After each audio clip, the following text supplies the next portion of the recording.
Okay, the understandings of this prophecy rock actually is known as life plan or path, Katsinoboti, that it does lay out of two paths that actually humanity has a choice on, either a description given for the top path referred to as the materialistic path, or the bottom one, which is the right path to follow, with certain predictions and previsions tied into it.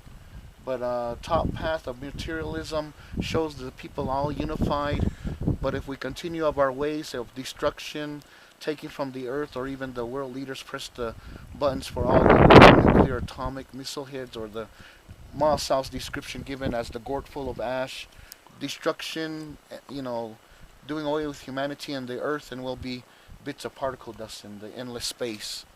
But if we follow the right path and continue in the right manner of our life path that has been laid out, and if we do continue to the extent of the end days or judgment days, the leader or savior that is to come will be leading the exodus of people into the next level or next world.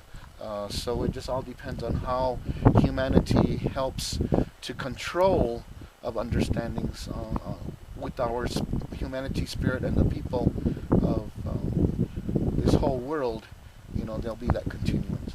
What do you think is the one factor that can get us living in balance with the earth again? It's really not going to be one. It's going to be multiple understandings and teachings are already out there and laid out. It's just that we need to understand or accept and pick up these teachings to have a little more thorough understanding, which we did veer off of the wrong path, so we can come back to those teachings. So there is a symbolical line connecting from the top materialistic path to the bottom to represent of convergence, that people can change their ways and maybe for the betterment and the good of all humanity. So it's a collective of so many factors, but we have to, I guess, individually we are to be that change first, to maybe show of change within around the world, or give that influence of change to all mankind. Specifically, like the symbology of, say, like that star symbol above the circle. That would be part of the subject matter we were talking about earlier. About originally, it was to represent of a star. Actually, I'm not kind of jumping into different spots of it, but traditionally, third world description, all the people were good-hearted, a one-heart people, pure heart, wanted to leave the third world because everybody was all in that chaos, corruptive state, evil negativity, witches and sorcerers. And so Maasaw is the earth guardian or caretaker, which is the keeper of the element of fire, holding a torch. He is actually holding the reed plant that was successful to grow from the third world into the opening in the sky, where the ancestors mentioned they heard foot stomping, and it was made by Maasaw, the earth guardian or caretaker that was already placed on the fourth realm of the world to live his life out of loneliness. So eventually, the star symbol that did guide the ancestors to our Hopi ancestors of Hisetsinum to this area that we take in as our center of the universe was an understanding. So it was a two-star combination that gave a vibrance and brilliance of starlight on that night. But ironically, it is also a confirmation on the other side of the world that Maasaw gave the description to Bahana that emerged on the fourth world, which is a description of white brother, a white person, instructed Bahana to go as far east until the forehead touched the rising of the sun. And I would just state maybe that's a confirmation understanding what I do understand about the Hebrew culture people or the Jewish people, that in some aspects, I don't know when specifically, but I do understand in the description that they do have a circular disc with the symbol of the sun on there that they place on their forehead, and that will be a confirmation of the instructions given by Maasaw that Bahana was to go as far east until his forehead touched the rising of the sun. And this star symbol actually would represent of the specific birth of the baby that the men giving the gifts were guided by that star. Yeah. So, in other words, that symbol of Star of David would be a symbol of a sun in a Hopi view, Hopi eyes, and the ancestral teachings to give that description of that symbolical star is that each triangle element to comprise of that Star of David symbol represented of each star that was in that double star combination leading the men to give the gifts to the baby. So eventually at that conversion time period of BC to AD, that was the descriptions given to lead the ancestors to this area at that same time that occurrence, or either that occurred on the east first, and then on this side of the earth, the ancestors were guided by that star, Hopi ancestors, to this particular location as our center of the universe. But then the elongation is that prediction of the Spanish Catholics to come, the people that were going to utilize this symbol as their religious symbol, representing of the crucifix of the Catholic religion. So in other words, when the Spanish did come down into this area from the east, fair-skinned or lighter-skinned, the Hopis from my village of Oraibi felt this was maybe the prophesied brother to return. So when the Spanish were meeting the Hopi villagers down at the foot of the mesa, the Hopis laid out the welcoming cornmeal path, extended their hand out because the brother is to do a distinctive handshake with the brother, but instead the Spanish placed that gold coin in the palm of the hand, which the ancestors were dumbfounded about that, but later that was the realization that this was the item, which was the description of the yellow metal, or specifically the gold, that the Spanish were looking for, of the understandings of that descriptions given by the stories mentioned that there were 7 cities of gold, or Cibola, that they were looking for. So that was that understanding coming from the east. So we're still waiting for the Wahana to return from the east, but it's given another confirmation by Maasaw that Maasaw inscripted symbols on stone tablets that he gave to certain Hopi clans, and one corner portion of one tablet was given to Bahana to do the confirmation act at that actual crucial point of time of the end days or judgment day. Bahana is to return, bringing back that missing corner portion. So, that would be that confirmation of that symbology of that individual, the leader, savior, elder. We don't know specifically and exactly what time date these occurrences would happen, but when it is that time, and actually again, some certain church denominations that I guide, they would just make reference to that understandings in their teachings, mentioning the return, of the Savior, or Jesus Christ to come at that time point. So there's a lot of, again, similarities and parallels, found within a lot of the different religious world cultures teachings. And then the circle represents of cycles, but how did the ancestors know and understand this land or planet, the Earth, was round? But that's what it mentioned, gave that description. But cycles, again, maybe not the global warming all in the chemicals, but again the 1,000-year weather pattern of dry and drought conditions, are occurring again here in the Southwest. That did lead the ancestors to leave Chaco Canyon, Mesa Verde, all the ancestral sites throughout the Southwest, to relocate as the modern present-day Hopi, Zuni, all the Pueblo cultures in the Mexicos. We have oral histories that ties us with our ancestors throughout the Southwest. So Hopi name descriptions are given to all these sites in the Southwest. And with that understandings, materialistic path, there were 2 paths to follow. People are so unified, items that make life easier, they're so used to, but that's the description also given that each individual here, the first 3 represents of inventions, advancements in inventions, and technology for the 3rd one. Meaning that Bahana was also, Maasaw gave a description to the last individual that made it up, which was one of the witches or sorcerers, or termed as Two-Heart by Hopi, that this witch or sorcerer would aid Bahana. Maasaw told the last one to go with Bahana. So generally, we just mentioned the white people created all these different inventions. So the witch or sorcerer used his magic to help of the creation of inventions. And so Maasaw gave that description for him to go with Bahana. But the last and 3rd individual, the head is not centered. That's the individual that's in that contemplative state. Realization that this is not the path for him, that he can convert back down to the right path, And then the last third individual actually represents technology, as I mentioned. It would be a description that actually technology is currently overpowering us. This third one that's centered here. Okay, go on. That the technology is overtaking or overpowering the people. So convergence, realization, you can come back to the right path that has been laid out. That is what I feel we are currently at that point.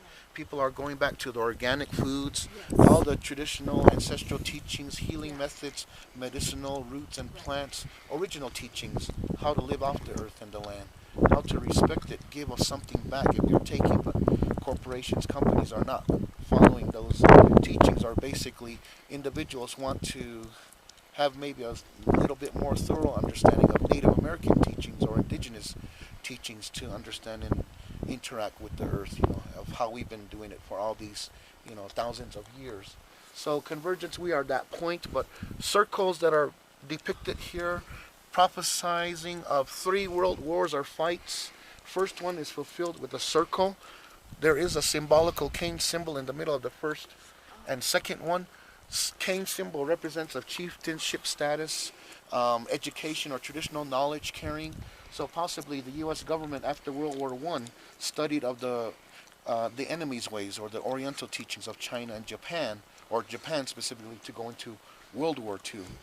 But again, the heeding from Maasaw's message not to ever utilize this gourd full of ash, and that would have been that description given usage in World War II, where America used the bombings in Japan of Hiroshima and Nagasaki of those bombs.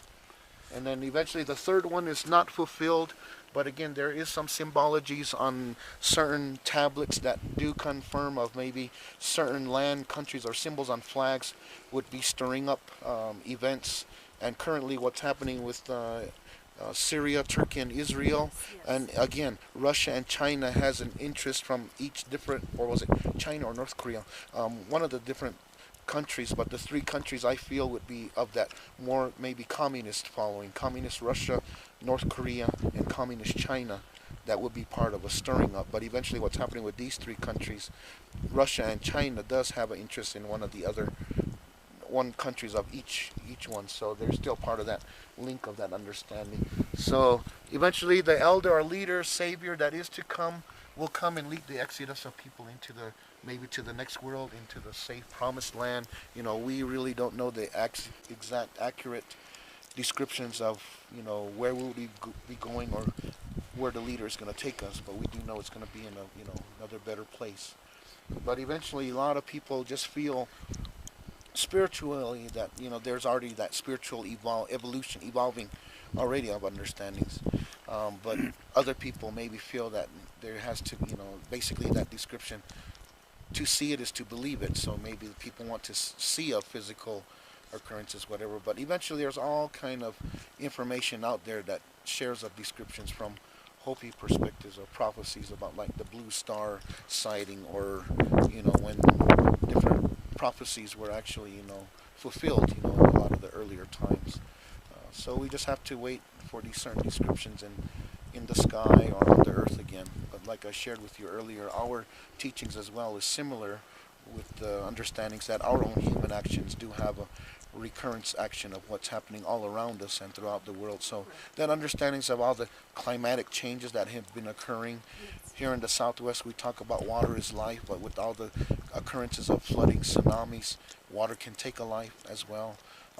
And all the economic breakdowns maybe happening in some countries are already stirring up of that breakdown, and even of the common people rebelling against their own governments, and that is another sign that again basically we are back at the point of third world description again, corruption, chaos.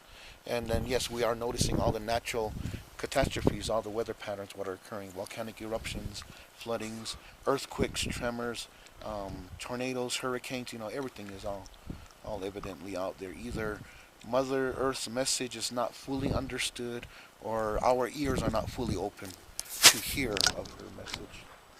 So what do you think is the general message of Pahana? I wouldn't have a very solid answer for that, but it's just all again, just starting with your individual self, or I guess that self change. In what context? Could be either of changing of your ways. Say your I don't know. It's an inclusive of a whole. Your physical body change, your spiritual change, views on life, on the earth, environment,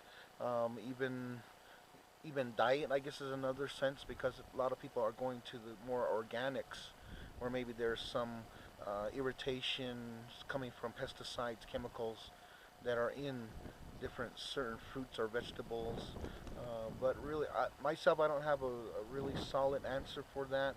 But it's just, I guess, that word of change and awareness, consciousness of yourself and who you are and your surroundings. What about like recycling and That that would be another way. Yes, changing. Even though, yeah, if we throw all our refuse and it's all going to a landfill, maybe if we had more of these recycling centers, yeah, I can take most of my plastic bottles to the plastic recyclers and then aluminum cans to the aluminum recycler. But yeah, that's another thing, and people are getting into that awareness of recycling. Yeah. okay? What are some of the ways that we live out of balance with the earth? It would be maybe taking of what we're not supposed to take, or not too. I mean, we're maybe taking more than we should. Um, Maybe just that our teachings of understandings is when we take up clay from the earth, we give of offerings back, but paying homage and giving thanks that the earth, Mother Earth, is supplying items to the artisans. But as a herbalist or medicinal herbalist in that as well, yes, you do have to leave up offerings when you are taking some of the medicinal plants and herbs, giving again similar aspects of respect. Is there a certain prayer or ceremony that any non-Indian can do to like pray to the earth for balance? It's just in your own way of how you have been known to do your ways of prayer instilled in yourself. If you just do it in your own ways, there's no answer to the very true or right way to do it. We have various cultures and religions. We all have our different ways and prayers and names to the higher power, creator, but it's all in the same understandings of giving thanks of creation and life, and definitely giving us strength to continue on to move forward of who we are as humans. But no culture or religion is superior over the other. We are all equal, and we all emerged at the same place in the Grand Canyon. Hopi views is all human. We are all equal. We are all one, because we all came from one emergence place. We are all in this one boat on the path of our life path leading to that end of the road that we have that has been laid out by the Creator. We all have our life path to follow. But yes, all the information, natural occurrences, human actions, economic breakdowns, natural weather patterns, is all accumulating to an understanding that yes, we are out of balance. Do you think the cleansing is imminent? It in the past it occurs, and we've gone through it. Our ancestors still talk about it, so I guess in a way there is a time that I guess cleansing will occur, at any cycles. So I guess with the end of certain cycles, purifications or that term of cleansing will occur. I'm not too sure of how soon, but it is an understandings that we have to go through. I don't know if it's not going to be our physical time, maybe our children's or our grandchildren's, even our great grandchildren's time, maybe. But the purification will be coming, but we don't have a specific understanding of the actual occurrence of it happening. But it is coming.